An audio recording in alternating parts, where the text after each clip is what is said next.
Before the revolution had a name, it had a pulse. It was winter in Tehran, and the city hummed with traffic as the neon from storefronts glowed and cranes clawed at the skyline. Oil money had remade the capital.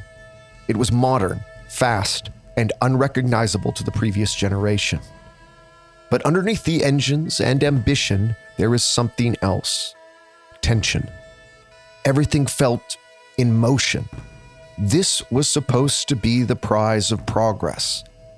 The Shah said Iran was becoming modern, strong, untouchable. But at what cost? He had centralized power and expanded the security state.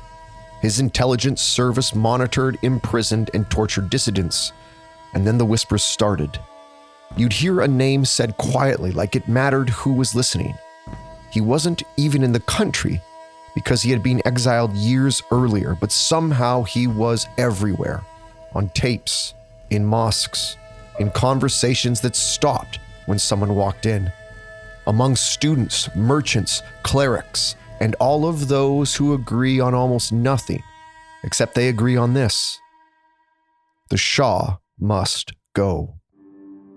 So you have half of society that resents the Shah for the impact he's having on Iranian culture and society and their identity, and you have the other half of Iran who, even though they're on board with those kind of modernizing changes, resent the fact that the Shah wants to modernize every aspect of Iranian society except the political one. As far as politics is concerned, Iran's going to stay in its kind of medieval state. This is the way in which the Shah basically ends up alienating everyone. He alienates everyone in society. I'm David Borys. I'm a military historian, and this is Hostile History, a podcast where we go inside defining conflicts and rebellions.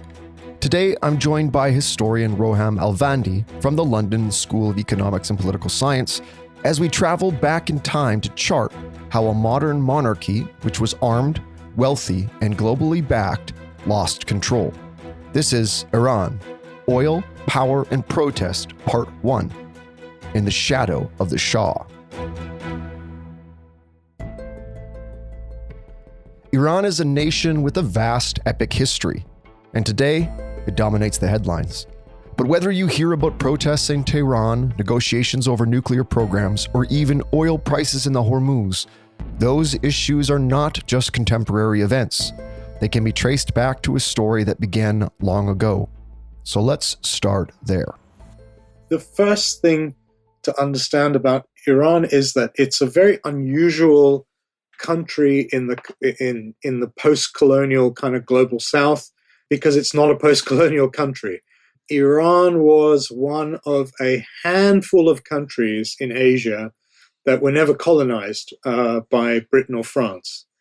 It was itself an empire that basically went through the process of transition from an empire to a nation state. So think of it in similar terms to, say, Turkey or China or Japan. It has a lot more in common with those countries in terms of its historical trajectory than it does with many of its neighbors in the Middle East.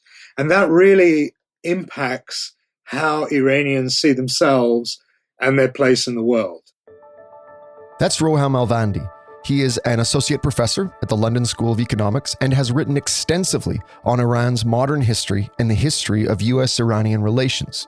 He has worked for the UN and even was a visiting professor at the University of Tehran. He said that even though the country never lost its independence, at least on paper, it basically experienced a long period of historical decline. In the 18th century and the 19th century, as it was kind of wedged in between the encroaching Russian Empire to the north and the British Empire to the south in Arabia, the Persian Gulf, stretching through to India.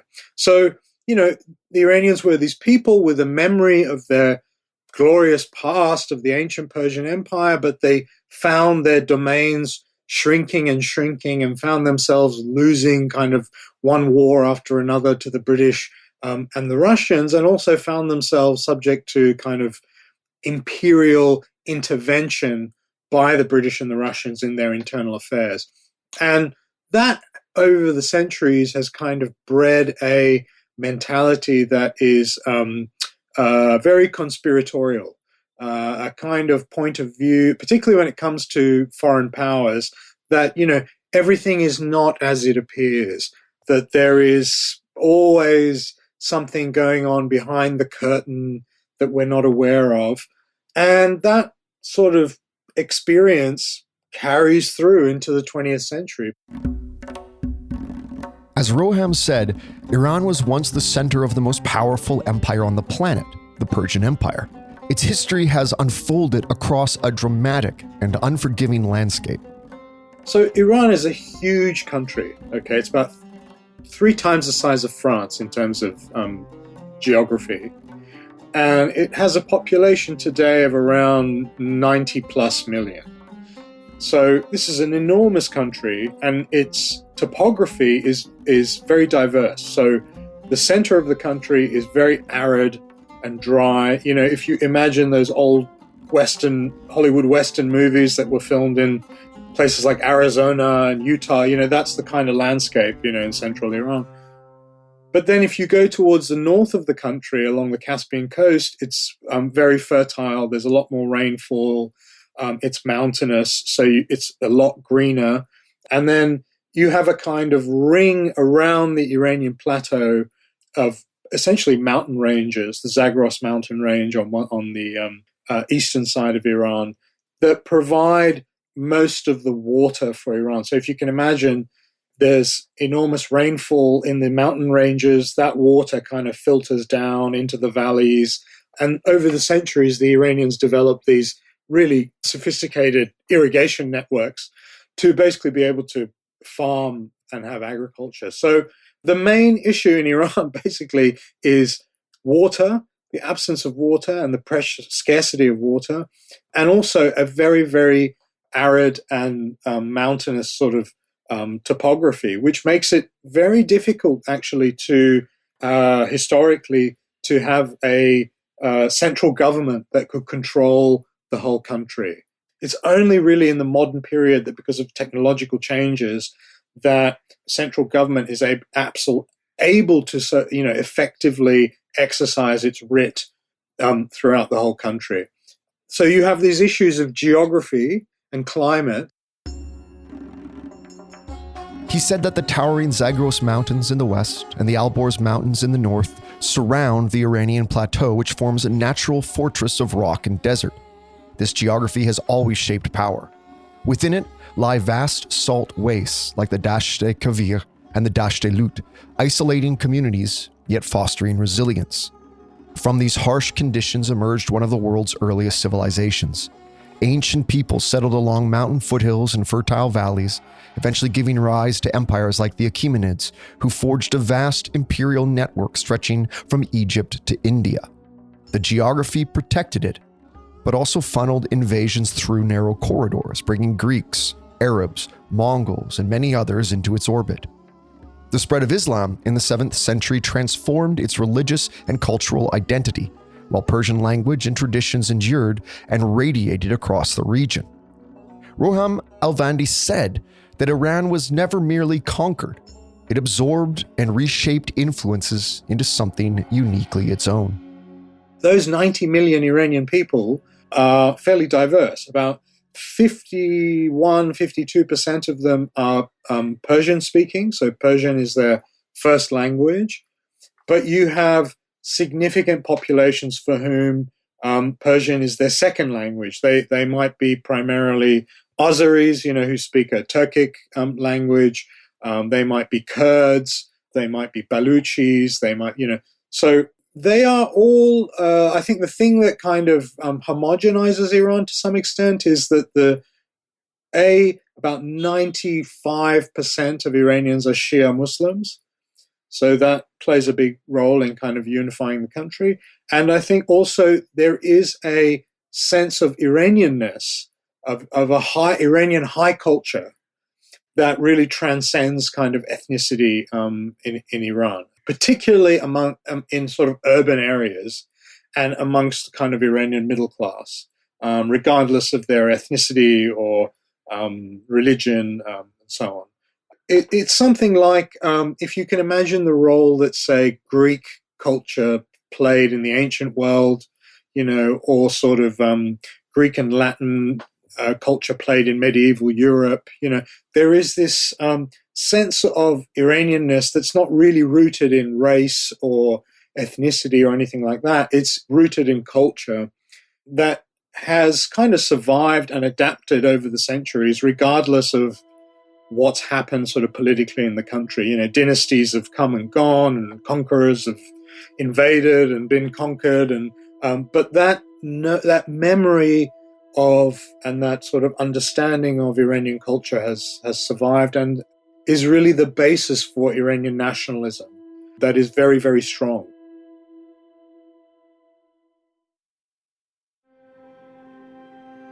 We then jump to the beginning of the 20th century, where we find a divided Iran. On the one hand, Iranians struggled to maintain their national independence in the face of growing colonial pressures. Iran's geopolitical importance made it a central focus of the colonial Great Game between Russia and Great Britain. Presiding over these foreign pressures is the Qajar dynasty, which had been in power since 1785, and they were struggling to centralize power and modernize against local, tribal, and religious forces. These tensions were the perfect backdrop for the constitutional revolution, which began in 1905 in response to growing dissatisfaction with this dynasty. It led to the creation of a parliament and a constitution in 1906 and established Iran as a constitutional monarchy. But progress would be rocky as internal differences amongst revolutionaries, the Qajars' reluctance to relinquish power, and colonial interests severely hampered Iran. And then, in 1907, Britain and Russia effectively divided the country into spheres of influence, undermining the new constitutional government. By the early 1910s, Iran was in a difficult situation with a broken economy and a power vacuum. It set the stage for further instability and the rise of a new military leadership. To understand the Shah and the Pahlavi dynasty, you have to sort of understand the context in which they came to power. So imagine what Iran must have been like after the First World War, essentially. This was a country that was devastated. Before that, you had the influenza pandemic that had ravaged the whole world, including Iran. Then you had the First World War, where Iran is occupied. So the country is in pretty devastating condition by the time the war is over. It has a national kind of reform movement in the country that led a constitutional revolution between 1905 and 1911. So there's this kind of small group of patriotic Iranian reformers and nationalists who want to kind of rescue the country from this terrible state that it finds itself in.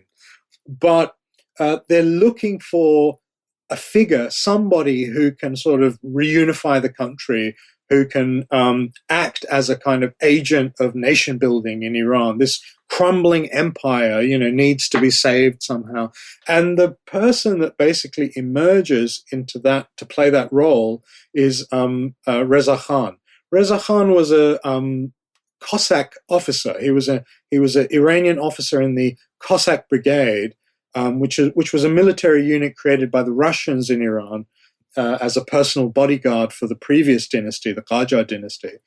And he was a formidable officer. I mean, he was this kind of, Napoleon-type figure who rides into Iranian history and manages to essentially carry out a bloodless military coup in 1921 with a sort of nod and a wink from the British as well, who were, only too happy for somebody to come along and put this country in order because they didn't want to have to occupy Iran or govern Iran.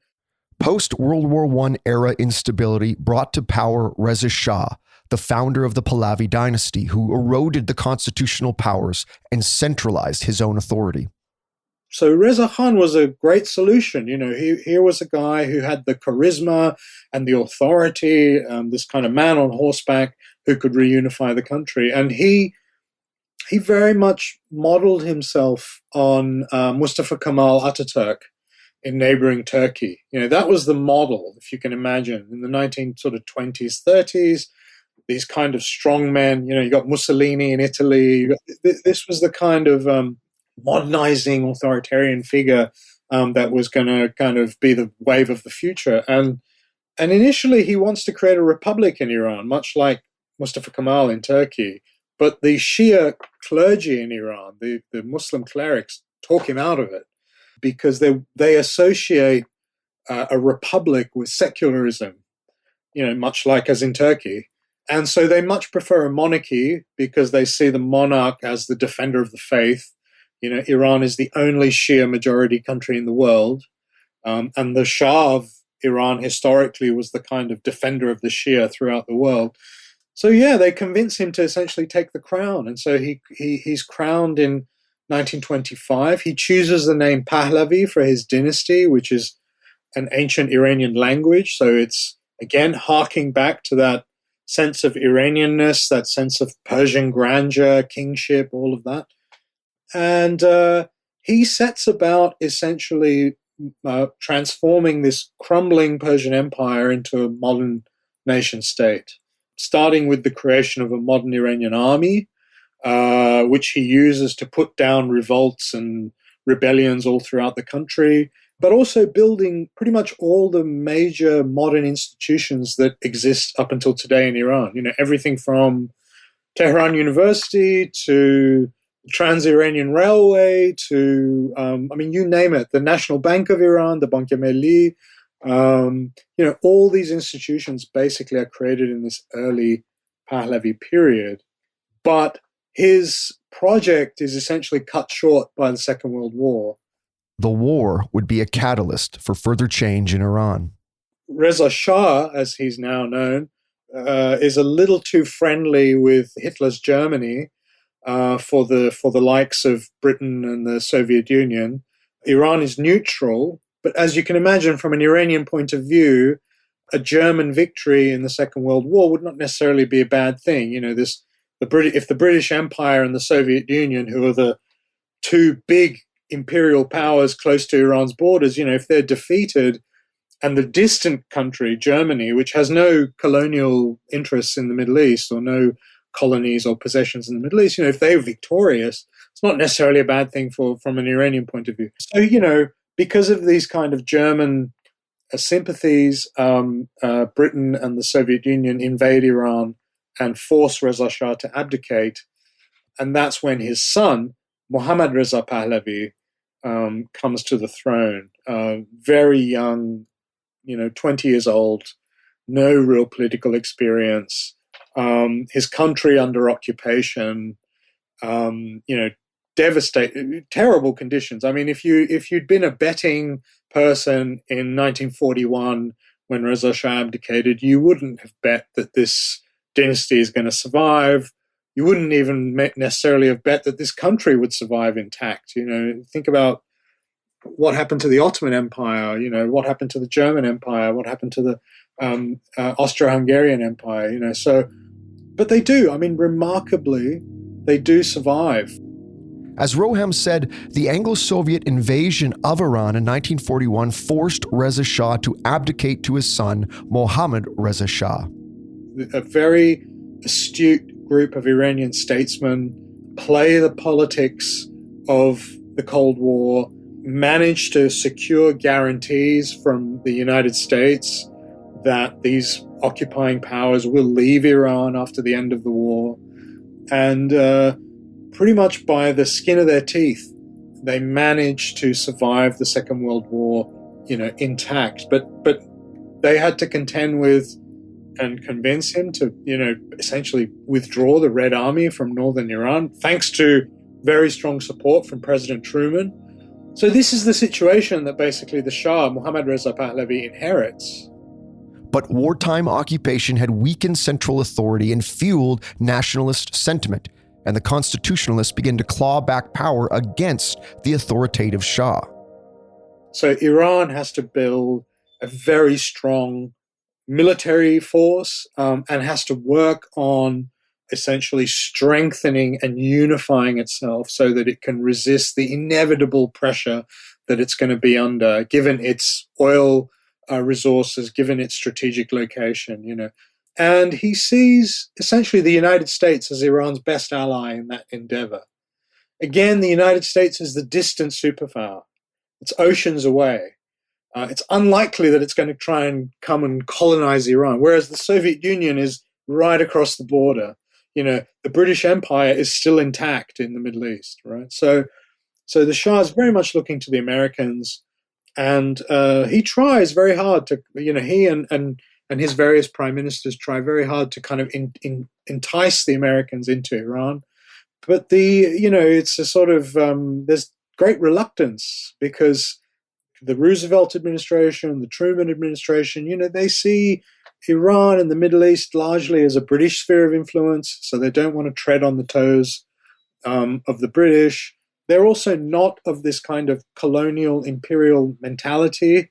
I mean, it's not to say that the United States doesn't have its own imperial history. It certainly does in Latin America and Philippines and Cuba and other places, but not in the Middle East. There was no sort of experience. In fact, Americans had a very positive kind of image in Iran. The only Americans that Iranians had seen really were Protestant missionaries who'd come to Iran since the 1830s and had done a lot of good things. They built schools and hospitals, and so there was a great amount of goodwill on the part of Iranian nationalists, Iranian reformers towards America. This kind of hope that maybe the 20th, the American century, the post-Second World War era would be better for countries like Iran that had been subjected to this kind of British and Soviet and Russian, imperial influence.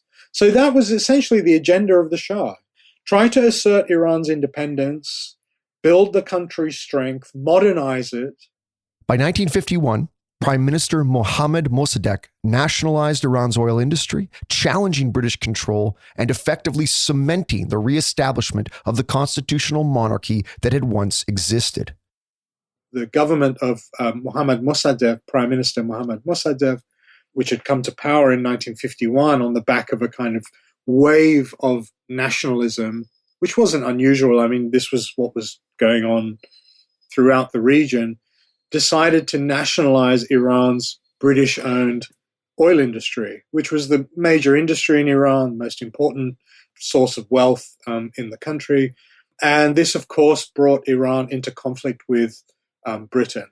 And you can imagine post-war Britain, the economy devastated, the idea of losing Iranian oil was totally unacceptable, even to the Labour government in England, Clement Attlee's Labour government, which had overseen the decolonization of India, but when it came to Iran, Iranian oil was just far too valuable. I mean, the Royal Navy ran on Iranian oil, so having access to cheap Iranian oil was absolutely vital. And just the revenues that the British Exchequer got, from the Anglo-Iranian Oil Company, what is today BP, British Petroleum, was, invaluable. I mean, to give you a sense of how important it was, just the taxes that the British government collected from AIOC was larger than the royalties that the Iranian government got from its concession agreement with the British. So you can think of kind of Mossadegh's era and the oil crisis with Britain as the kind of founding kind of moment for our sort of present day moment. If you want to understand how far back the memory stretches, it certainly goes back to 1953, if not longer.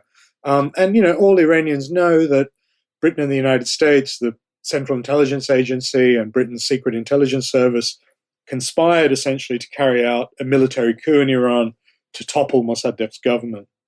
And what that did, essentially, is that it transformed Iran from a constitutional monarchy to an absolute monarchy.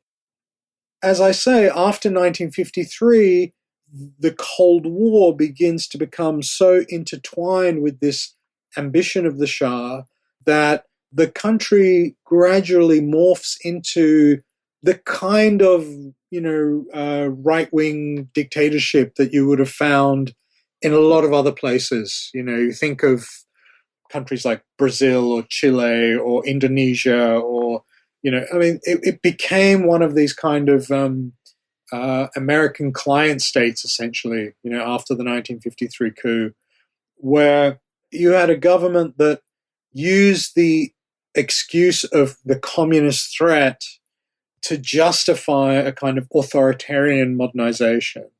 Cold War concerns really led the United States to kind of look the other way as far as liberty and democracy and human rights and these sorts of issues were concerned in Iran. I think for most people, their image of the Shah's Iran is kind of frozen in 1953 with the coup and the Shah as a client state. And that was certainly true in the 1950s. But things begin to change slowly.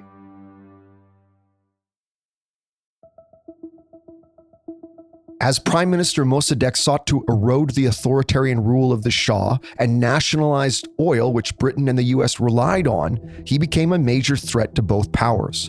In 1953, a US and British-backed coup overthrew the Prime Minister and strengthened the autocratic rule of the Shah, which continued to become more and more autocratic into the 60s and 70s. If you think of the 1960s, globally, it is this era of counterculture, particularly because of the Vietnam War, opposition to the Vietnam War. You have the rise of the New Left all over the world, including in the West itself. There is no longer this kind of Cold War consensus in Western societies. And also, geopolitically, you have the breakdown of bipolarity. The Soviet Union and the United States are no longer the only great powers, controlling international relations. You have the rise of communist China, the emergence of, the re-emergence of Western Europe, and then eventually the rise of Japan as a major kind of economic power. So that kind of beginnings of kind of multipolarity, combined with the end of the kind of Cold War consensus within Western societies itself, loosens up the system, and it creates space for actors like the Shah who want to kind of assert their independence a lot more, who don't just want to be a client of some superpower. And I think the Shah's kind of role model basically was Charles de Gaulle, who was in the Western camp more or less, but was an independent actor. France had its own nuclear deterrent, pursued its own foreign policy sort of independently of NATO, but was pursuing détente with the Soviet Union long before the United States was, was looking to have normal relations with communist China, etc. So this was the model, I think that the Shah was pursuing, and he could do it because of the oil wealth, the rise, the gradual increase in oil revenues for Iran afforded the country the economic and military power to start putting some distance between itself and the United States, normalize relations with the Soviet Union and the communist bloc, and begin carving out a space for itself as, an independent actor. And that was really the Shah's ambition, and he was pretty successful in doing that. That's because the thing that helped Iran secure its place in the world and cement its independence was oil. Oil is always key to understanding Iran because it has seen dynasties rise and fall, and out of the ashes, a modern nation state was formed. A nation state of people who are proud of their culture, their heritage, and their identity. Oil is the linchpin to Iran being allied with the United States until it wasn't. By the time you get to the 1970s, Iran is a fairly formidable actor in its own right in international relations. It's one of the price hawks in OPEC. It's playing a key role in driving up oil prices. It has good relations with both the communist bloc, the West, and also with the newly emerging kind of global South.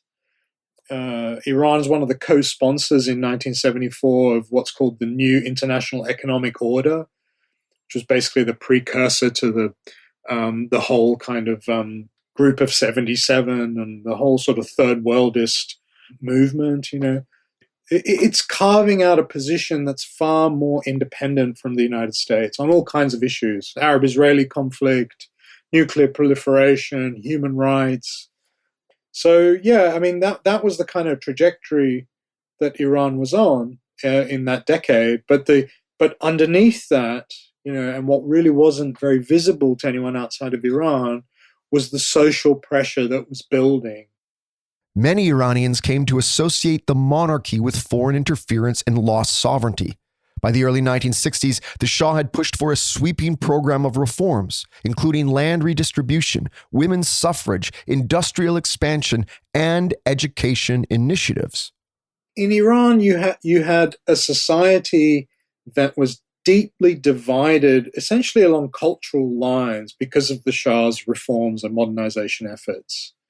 And the sort of traditional Iranian society, which was a predominantly agricultural society and was fairly religiously conservative, felt very alienated by these westernizing and secularizing policies of the Shah that was transforming Iran from a sort of traditional, predominantly rural and religious society into a urban, secular, and very westernized kind of society. So for those people who felt kind of left behind by this process, there was a sense of cultural alienation. The term that became popularized in the 1960s was West toxification. This idea that, Iran had become West toxified, like it was a disease, this kind of illness that had entered into the Iranian body, and this was an idea propounded by an Iranian intellectual called Jalal al-Ahmad. And the idea was that the Shah's modernization efforts were kind of aping of the West, a kind of poor imitation of the West, and that they'd come at the expense of Iranian identity and the kind of soul of Iran. And so that's one aspect of it, is this kind of backlash against this massive social and cultural shift, and that takes the form of a kind of romanticization of Iran's Islamic identity, and people like Ayatollah Khomeini, but also lots of other intellectuals, Ali Shariati, many others, who kind of talk about this return to some kind of authentic Iranian self, which is grounded in Shia Islam. Of course, nobody knows precisely what that means. They basically invent it. It's an invented concept. As Roham said, on paper it was modernization, but in practice they were anything but. Land reforms weakened rural elites, but failed to create a stable peasantry. The rapid urbanization produced sprawling poverty on the edges of the cities. The clergy and religious institutions lost influence and wealth distribution became uneven. One of the loudest critics was a cleric named Ruhollah Khomeini. Khomeini emerges essentially as a spokesperson for that traditional Iranian society that felt alienated by the Shah because of culture, on cultural and social terms. He emerges in 1963 as one of the most vocal opponents of what the Shah called his white revolution of reforms, which included land reform, literacy programs, the enfranchisement of women. Khomeini was against all of this. He thought the idea of redistributing land was, un-Islamic. This sounds like communism, basically. Ownership is sacred in Islamic law. He thought the idea of giving women the vote was horrendous. This was the equivalent of turning Iranian women into harlots and worse. So, he becomes this kind of militant opponent of the Shah, and he's exiled in 1964.